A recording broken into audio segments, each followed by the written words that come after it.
world is changing fast.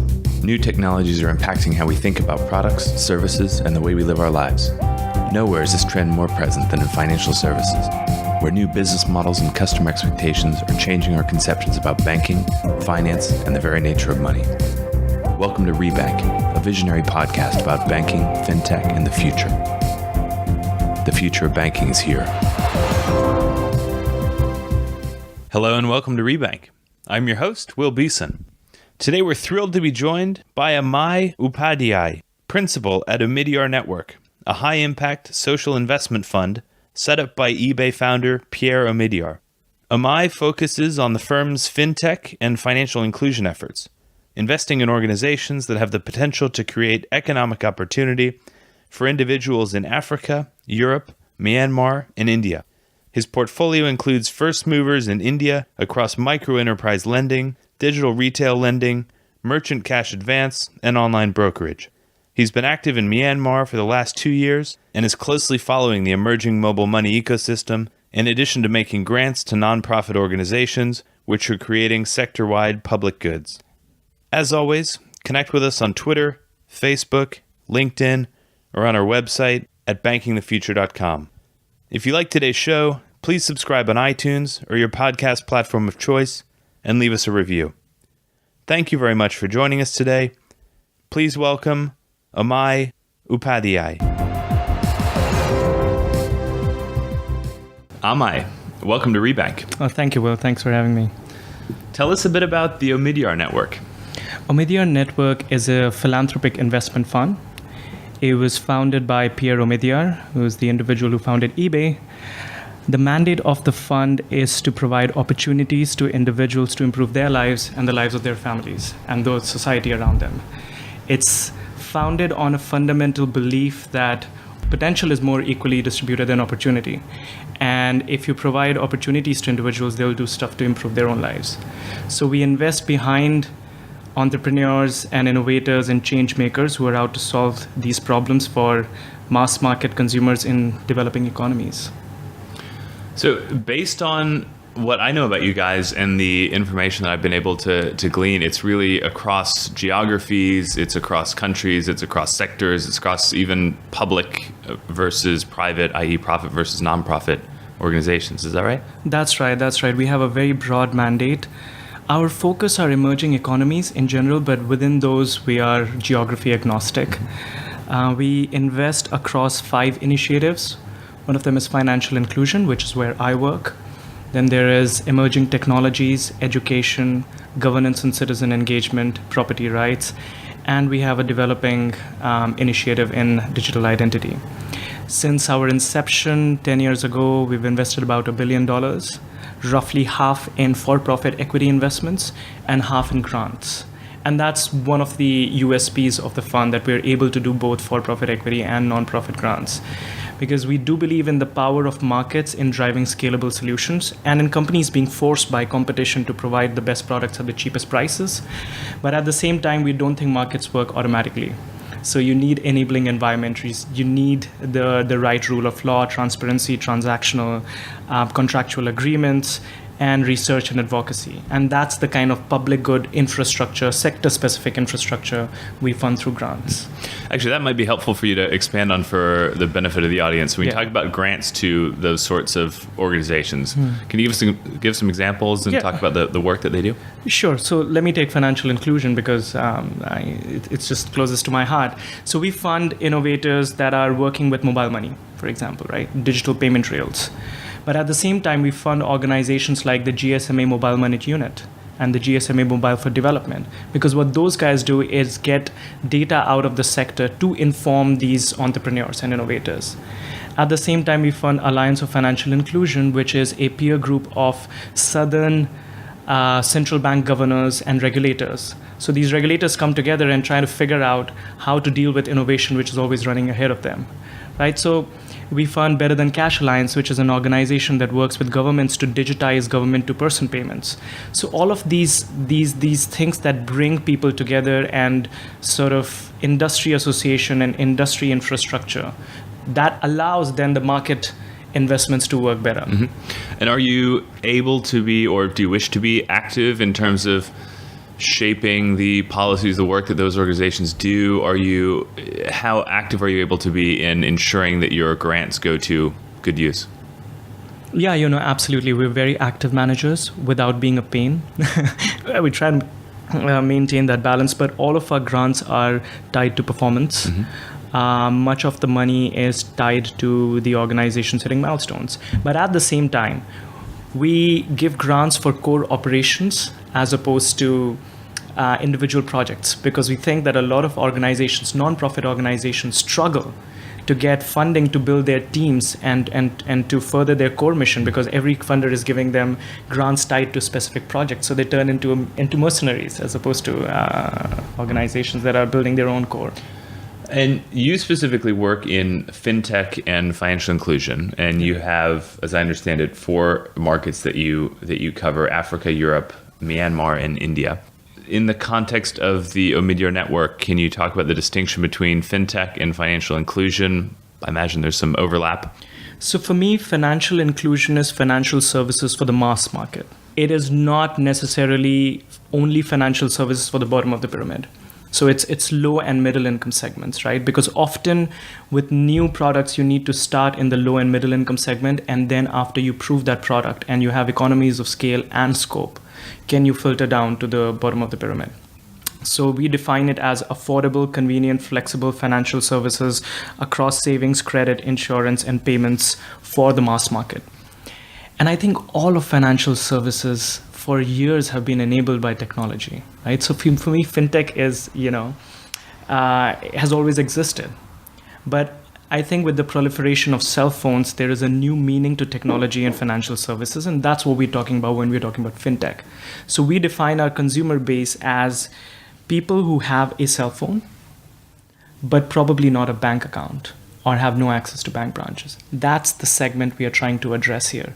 And I think that phone is the tech part of fintech. Do you differentiate between feature phones and smartphones when you think about your geographies? We do, and I think that smartphones present obviously a great opportunity because of the user interface and user experience, and it's easy to inform and educate people on how to use products. Plus, there is this big data element, and we are very excited about the rapid growth of smartphones. In Myanmar, for example, you can get a smartphone now for $20 in Yangon. In fact, you can't get a feature phone in Yangon at all. And that's because of the porous Chinese border next door. But I think an important point is that a lot of people in our focus markets are still on 2G feature phones. So we need to continue to invest in technologies that are still able to operate on 2G and feature phone. So we have a portfolio company called Juntos, which interacts with customers basis automated SMSs to increase their account activity, etc. And it's all on 2G feature phones. So we can't ignore that piece.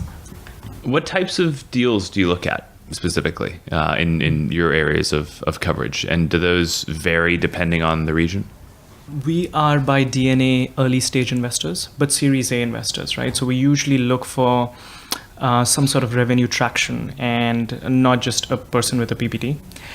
But I think the 2 most important criteria for something to excite us is A, the potential for impact. So it has to be a scalable model that reaches a large number of people pretty fast. And B, there has to be innovation.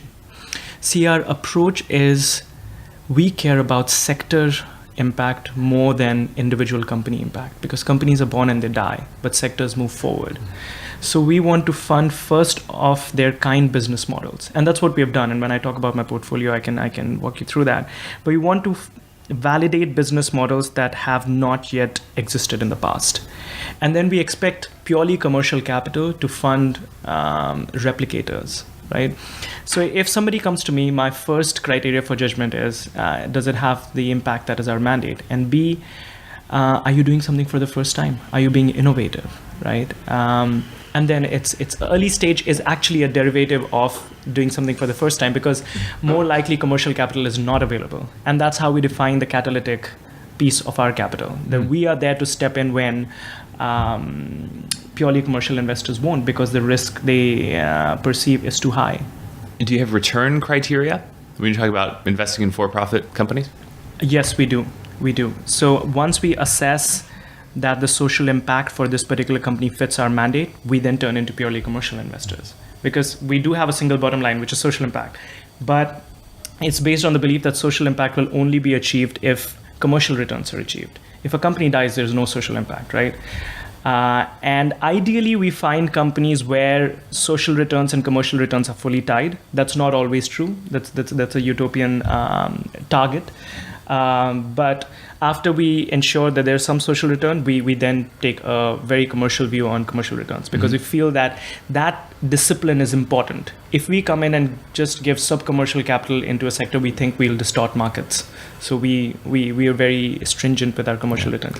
But sorry to interrupt, we do have a range of returns that we are willing to accept, and that depends upon the sector. For example, if I'm investing in a credit organization in a mature market like India, I will expect commercial returns, right?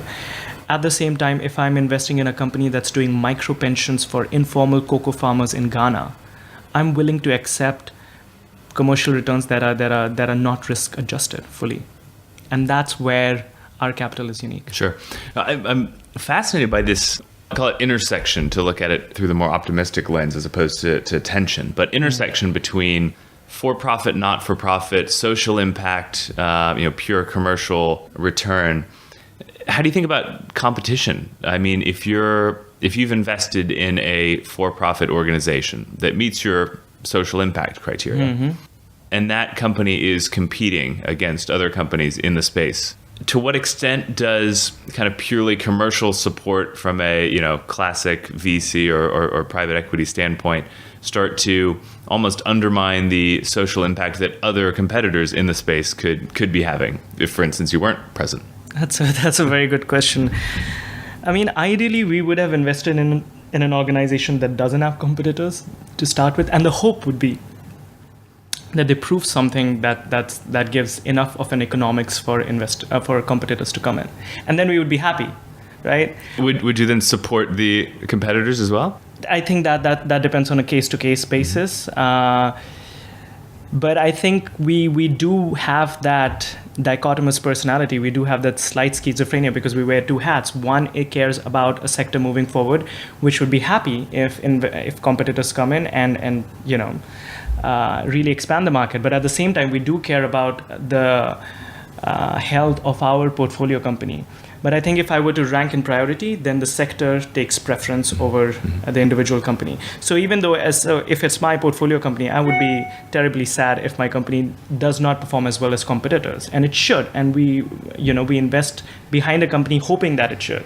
But at the end of the day, I think from an ON's mission perspective, we've succeeded if the sector moves forward. This has actually happened to us because often when you invest early and create a market, then you're probably taking the cost of market development out of the investor or the competitor's P&L, right? And you're funding that cost.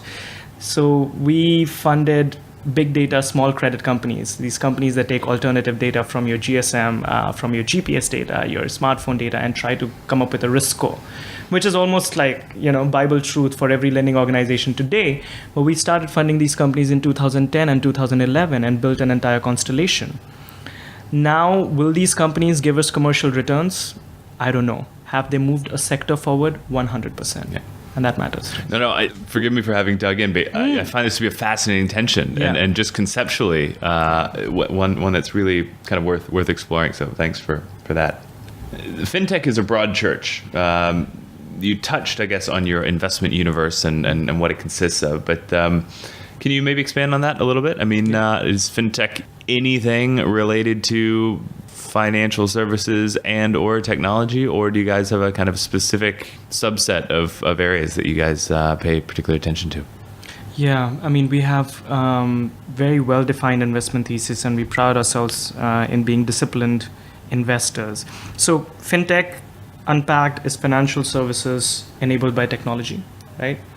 And there are three themes that we invested in for the last 4 years. One was reducing cost of distribution, because we felt that was the biggest roadblock for the 2 billion excluded people globally from bank accounts, because bank branches just have that fixed cost element associated with them so that they cannot serve people who transact in low amounts, because the unit economics of those transactions just turn unviable. So we supported organizations that were doing last mile connectivity through mom and pop stores turning into micro branches. We invested in Ruma in Indonesia, Pagatech in Nigeria, Zuna in South Africa, etc. These are all agent networks so that you can go and open a bank account, withdraw and save money at a mom and pop store down the street. So that was the first thing, to reduce cost of distribution through digital rails. Then we invested behind the constellation that I talked about, which was how do you take data and turn it into a credit score? How do you reduce the cost of information? Because even if you reduce the cost of distribution and you're able to reach people, they're thin file or no file consumers. They don't have a financial history. They're largely invisible, right? So how do you take these people and take the data from their phones and other sources and the social graphs online and turn it into a financial history? And so we invested behind Signify, Lendo, EFL, all of these companies take alternative data and try and systemize it into something that tells me more about your willingness to pay back loans, preferences, etc. So that's the second theme we invested behind. And thirdly, once you have these low-cost digital payment rails and you know more about the individual at the other end of the pipe, what are the products that you can reorient and reinvent for this mass consumer, right? So how do you take this big insurance and chop it down and make it microinsurance? So we invested behind one of the first companies that were doing microinsurance, MicroInsure. Really interesting model. Nobody wakes up in the morning and thinks that they need insurance. So it was a freemium model where you automatically get insurance and your premium it's free insurance and your premium is paid by your MNO, your telecom provider, because then you're less likely to switch. So the telco provider reduces churn and is willing to pay your premium for that reduction in churn. But what ends up happening is that you are protected against financial shocks, which is the biggest reason why people get pushed back into poverty, right? So that's one example. Another good one is off-grid solar, right? The reason off-grid solar works is because people are able to pay micropayments through their cell phones, right? If you had collection agents going and collecting that small, like 30-cent payments every week, the model would be unviable. So all this stuff that rides on top of the digital payment rails. And the thing is that these three work to reinforce each other, right? As there is more stuff that flows through the digital payment rails, the digital payment rails become viable because the throughput increases. Once the throughput increases, there's more data on transactions. And then you can make more accurate predictions of a person's creditworthiness. Once you can do that, then you can funnel more loans or interesting products because you know more about the customer. And this is a self-reinforcing cycle. So we invested behind these three themes, more than $200 million in financial inclusion in the last 5 to 6 years. Now, increasingly, we are interested in pushing the frontiers and interested behind new challenger banks because we feel that a lot of product silos that were unbundled out of the bank now need to be rebundled and provided as an integrated service to consumers. I don't think people need 5 different financial service providers. They need one Walmart where they walk in and trust the Walmart and then whatever is on the shelf is tested and provided to them by their trusted provider. And we think that hook is the savings and current account. So how can banks, either by borrowing someone else's balance sheet, federally insured deposit-taking ability, or applying for their own license, how can they become that integrated service provider? So neobanks is one. Insurance tech, very, very excited about the potential. How can I put something in your car so that you pay the premium depending on how you ride your car as opposed to how a pool of riders ride their cars, right? And interested in regulatory technology, which is both technology that helps regulators keep in sync with all of the massive amount of data flowing in and try to make sure all of it is compliant, but also technology that helps companies be compliant of regulations. So these are the 3 new themes that we are kind of exploring. So that was a long monologue. but at the same time, fascinating, even in the context of the previous exchange around kind of that intersection between for-profit and not-for-profit financial inclusion versus kind of mass market fintech. The 3 theses that you outlined to begin with seemed very much geared toward, at least conceptually, geared toward making financial services accessible to people that previously didn't have access. And the 3 more recently aren't obviously geared toward financial inclusion, but obviously have an important financial inclusion aspect as well, which I think just speaks to the breadth of the investment opportunities that a fund like yours, which is trying to make meaningful impact for the greatest number of people, almost inviting the broader investor population to rethink what social impact means. Yeah, I fully agree philosophically, absolutely. And I think we need to remember the innovation lens here, Will, in the sense that, as you mentioned, the first three themes look traditionally more likely to be included in the impact thesis of a social impact fund, right? And the next three probably don't. And there is a very good reason for that, because we feel that there is enough activity now commercial in the first three themes, whether it's retail access to payments or alternative credit assessment, or a lot of these mass products, which we helped. We were one of the players that helped fund the first wave. So now we have to fund the first wave of something else. And I think if I take a 50,000 view of where financial inclusion has moved, I think it has moved from thinking about how to provide access to a place where that is on autopilot. There's still a lot of work to be done, and I'm not being flippant about it, but thinking more about usage. And I think that's where things like insurance, the more difficult products, right? Not just payments and credit, but the more difficult ones, insurance, pensions, savings. How do you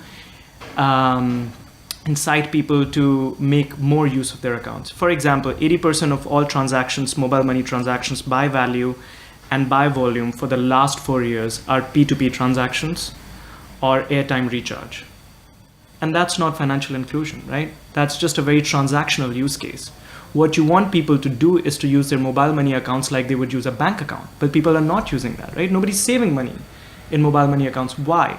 Because they don't have the avenues they don't have the banking services, the full suite. And that's what we're trying to build. Yeah. You touched on the names of some of your portfolio companies. Can you maybe pick a few that would be of interest, particularly relevant to what we've been talking about, and maybe expand on what they do and the investment thesis that drove you to support them? Oh, absolutely. So let's take Ruma, which is a last mile payment provider in Indonesia. Started out, as I said, as a micro branch sort of network where an individual can go to the mom and pop store on the corner and open a bank account, withdraw money, send money to their mothers in the countryside, etc. And the evolution is really interesting, because after building trust with the consumers, Ruma now provides them layaway plans to buy refrigerators and motorcycles, provides them with insurance, provides them with higher grade loans than banks can. So this is really the bank branch expanding out of the branch into where people are, as opposed to people coming into the bank branch. So Ruma is part of that first thesis, reducing cost of distribution.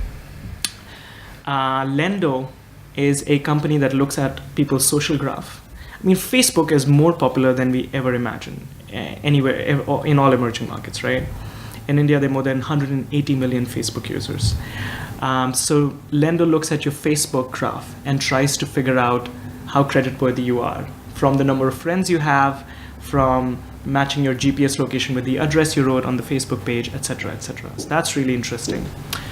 And finally, on mass market products, Neo Growth, which is a company that I personally invested in India, provides small ticket loans to retailers, SMEs, and collects repayments directly from card swipes at their shops. So there is a split funding, which happens when anybody swipes a card. And it's a percentage of the card swipe. So this does two things. One, you dramatically lower the cost of collections, and that makes it possible to give smaller loans to more excluded SMEs. And two, it has a quasi-equity nature, because when business does well, you have more card swipes and Neo Growth gets paid more. But when it doesn't, then the shop is not on the hook to pay a certain amount of loan. We invested in Tandem, which is a neobank in England. Also invested in this very interesting company called e-Currency Mint, which is making digital currency, but that digital currency would be issued by the central bank. So it would be a sovereign-backed currency as opposed to, say, Bitcoin or anything else. which would make it completely interoperable and have all the benefits that digital currencies do. You mentioned Tandem, which is an organization that I think many of our listeners are familiar with. Tragic what happened would have been a month or two ago when they lost some funding that they had lined up from a Chinese investor. What's the mood at Tandem from what you can tell, and of its investors at this point? Seem to be continuing to back the company and helping them do great things with a slightly modified business plan in the near term. Absolutely, you summed it up. No, of course it was disappointing, the capital controls coming in and the investor pulling out, but I think we are going strong with the credit and advice app at this point. And that was Tandem's main proposition, that I will understand what you do and then provide you advice on how to save money, right? So their app is coming out in May. We're going strong with that model, and hopefully we can secure more funding and then reapply if it makes sense. Well, it's interesting because it almost forces Tandem to refocus around their USP, which is really around financial education and financial well-being, and as you say, apply later for a banking license and expand that set of products and services at a later date. Yeah, and I think the underlying thesis is really interesting, Will, which is, and that has broader application than Tandem or even a neobank, which is, how do you make financial services invisible, right? How do you put products like savings, credit, etc. behind people's lives and people's lives in front and center? What do I mean by this? Like, as an individual, I don't want an account. I don't eat an account. I don't enjoy an account. An account is an enabler for me to do things that matter to me in my life. So how can we become so customer-centric that providers are thinking about life events, right? So I want to send my kid to college. Can you provide me the right savings, budgeting, credit tool for me to make that happen when she's 21? Plan around my life, as opposed to just giving me an account and saying, look, plan for yourself. And I think that's the central thesis around which Tandem is built and all the other challenger banks is built. And I think that's where we're moving, where financial services are so deeply embedded in the fabric of your life that they become automatic. I'd love to hear more about your market specifically. Are there unique characteristics that distinguish the various regions you look at from a fintech and financial inclusion standpoint? Yeah, populations. So, and a very interesting learning experience for me when I started looking more closely in Africa after. So I was based in India for the last 4 years, built out a financial services portfolio there, moved to London middle of last year to focus more closely on Africa, continue to focus on Myanmar, and also look at global innovations in Europe.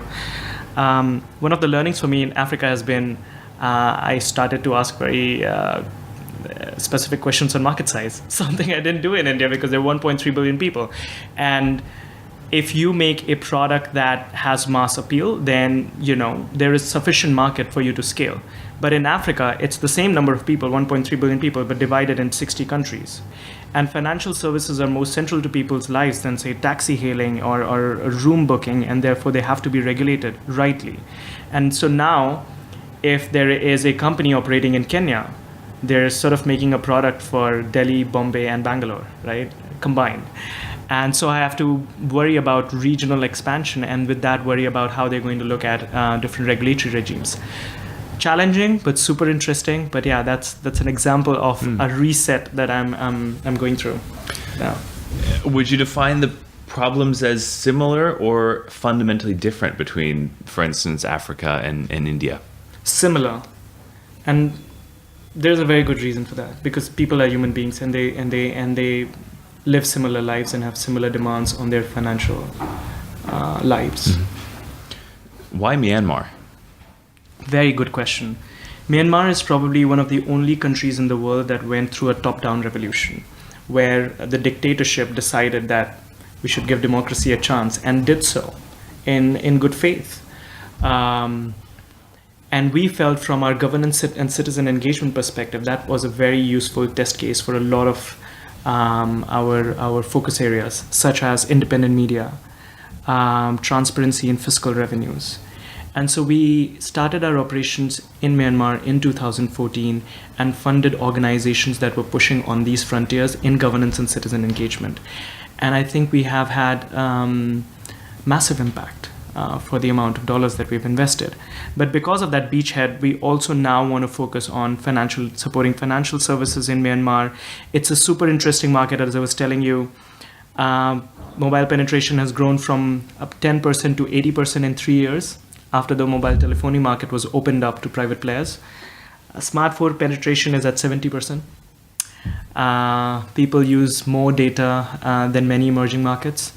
So yeah, it's a super interesting use case on how a region that has leapfrogged from having no phones to having smartphones. What are the financial services that you can design for that population? And how will they be different from, say, markets where they went through a regular evolution? So I'm very interested. I think it's still early. I think the basic digital payment rails are coming up in Myanmar now, but we are seeing some interesting companies. I noticed that that digital identity seems to be an area of increasing interest for you guys. And I think you've invested in a UK-based digital identity company. Obviously, India has probably been one of the countries to do most work when it comes to a nationalized digital ID registry. Yeah. Would you want to talk about some of the work you guys are doing in the digital ID space and what you see as the opportunities going forward? Yeah, we believe that digital ID, as you pointed out, Will, is a fundamental enabler for service delivery, not just from the public side, right? Not just from the government side, like EBT, cash transfers, etc., but also from the private side. And I think this case was proved in India. As you know, Aadhaar, the biometric identity program of the government of India, now covers about more than 1 billion individuals. And that has dramatically reduced cash leakage in government transfer programs, but also allowed financial services companies to do their KYC electronically, right? So reducing costs there as well. So from an Omidyar Network perspective, we divide our work in 2 buckets. One, emerging markets that have an ID system or are trying to develop an ID system. We do research work, standard setting work, and advocacy work to make sure that those ID systems are digital and robust and have the design elements that set them up for success. That's the research and advocacy bit. But we also invest in developed markets in companies like DigiMe, which is the company that we've invested in the UK, which promotes ownership of data by consumers. It's my data, so I should own it and I should be able to monetize it. So DigiMe hands over the power of data to the consumers who produce it. So for example, if you're a DigiMe customer, you can share your health data with an insurance to get lower premium, but you own the data. And I think this becomes even more relevant as GDPR rules step in. For anyone who's interested in digital identity, you guys did a report with, I think it was Consult Hyperion. Yes. David Birch. With Dave Birch, which we referenced when we had Dave on the podcast. Phenomenal report, extremely detailed. Would highly recommend it to anyone who's interested in learning more. I think you made a point about how digital identity in places like India and certain emerging countries can be very helpful in terms of reducing losses through corruption or misallocation, mismanagement of financial resources. Do you think that the argument for digital identity systems in emerging countries are similar as for developed countries, or do you think there are nuances between the two? I think it is largely similar from a philosophical perspective, but I think in an operational sense there are nuances, especially as they relate to how much individuals are aware of what data is being stored and what are the privacy mechanisms around it. Because I think we can safely assume that individuals in a developed economy will be more aware of privacy issues, etc. So I think that informed consent has a nuance in developing economies. I want to pick up quickly on Lendo, one of the companies you mentioned before, basically credit scoring based on social media information. Do you have any insight as to how effective their credit scoring system is compared to traditional credit scoring, and whether that's something that can either support, kind of enrich traditional credit scoring, or over time fully replace it? No, there's proven data around that. I don't have the numbers on top of my head, and I'm not sure how much I can share, but Lendo has already worked with banks to do 2 things: increase their acceptance rate. So that is individuals who were refused credit before Lendo's systems were overlaid on top of the bank system now being accepted because the Lendo data suggests that these individuals will actually pay back. And then also weed out some customers that were given loans who are unlikely to pay back. So it's both alpha and beta errors, and Lendo helps enhance the filter for both. And this has been proven by multiple proof of concepts. Lendo already has multiple data points. Ameya, what's the best way for people to find out more about your work and connect with you directly? Look at the Omidyar Network site for our work and connect with me on LinkedIn and on Twitter. Ameya Upadhyay, thank you very much for joining us today. Thank you very much, Will. It was a pleasure. Thanks for tuning into Rebank. If you like today's show, reach out. Follow us on Twitter at Rebank Podcast and join the conversation. For more on banking, fintech, and the future, check out our regular content at www.bankingthefuture.com.